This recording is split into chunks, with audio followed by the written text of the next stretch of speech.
Glimpses of Modern Science, Class 6. Chapter 9. Plants, Foam and Function.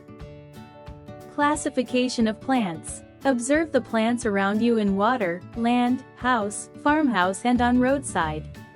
Some plants are big while others are small. Most of the plants we see around us bear flowers. These plants are called flowering plants. Plants are classified as herbs, shrubs and trees on the basis of their size and shape. 1. Herbs. Herbs are small plants with a green and soft stem. They do not grow more than 3 to 4 feet in height. Examples: paddy, wheat, mustard, pea, mint and pumpkin. 2. Shrubs. Shrubs are medium-sized plants with thin branches starting from just above the ground. They have hard and woody stems. Examples: lemon, China rose, oleander, bougainvillea, rose, corinda. 3. Trees. Trees are tall and large plants with hard and woody stems. They have a main stem called trunk, from which branches and leaves arise in the upper part above the ground. Examples: mango, neem, coconut, gulmohar, eucalyptus, pine and peepal. Creepers and climbers. Plants having weak stems that spread on the ground and cannot stand upright are called creepers.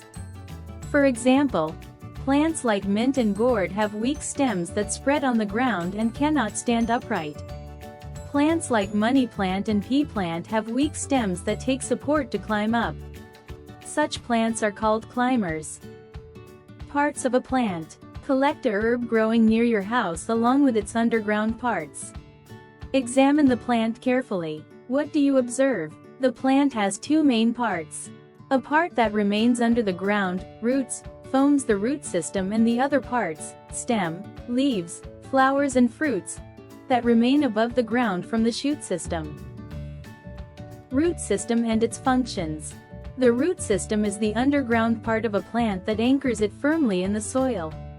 Its main functions are to absorb water and essential minerals from the soil, which are vital for photosynthesis and growth. Roots also store food in the form of starch, as seen in carrots and beetroot. Some roots help in vegetative reproduction by growing new plants. Moreover, roots prevent soil erosion and provide habitat to many microorganisms. The root tip has a protective root cap, and root hairs increase surface area to absorb water efficiently. Overall, roots play a crucial role in supporting and nourishing the plant. Stem and its functions. A stem is the above-ground part of a plant that supports leaves, flowers, and fruits. Its main functions include holding leaves up to sunlight for photosynthesis and transporting water, minerals, and food throughout the plant. Water and minerals travel up from roots through the xylem, while food made in leaves moves through the phloem to other parts. Stems also store food in some plants like potatoes. New growth happens at buds on stems, which can develop into branches or flowers. Stems provide mechanical strength and help plants grow taller to compete for light. Leaf and its parts or functions. A leaf has three main parts. The leaf base attaches the leaf to the stem, the petiole, the stalk connecting the leaf to the stem, and the lamina or leaf blade, the broad, flat green surface. The main function of the leaf is to make food for the plant through photosynthesis, using sunlight, water, and carbon dioxide. Leaves have tiny pores called stomata for gas exchange, allowing oxygen out and carbon dioxide in.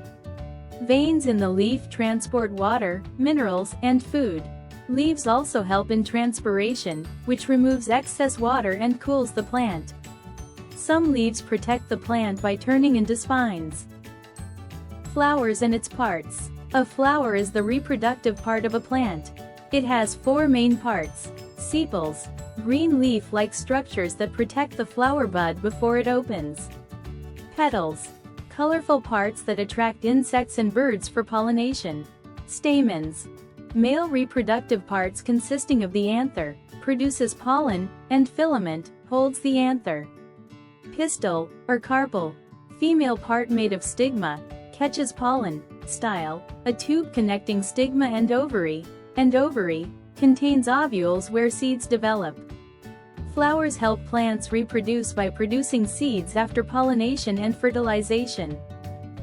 Pollination. For a flower to develop into a fruit and form seeds, pollen grains must be transferred from its anthers to the stigma. The transfer of pollen grains from an anther to a stigma is known as pollination. Many flowers are bright colored and have a sweet smell to attract insects such as bees. When the insect sits on the flower, the pollen grains stick to its body and may be rubbed off when it reaches other flowers. After pollination, the ovules change into seeds. As seeds form, the ovary swells and changes into a fruit.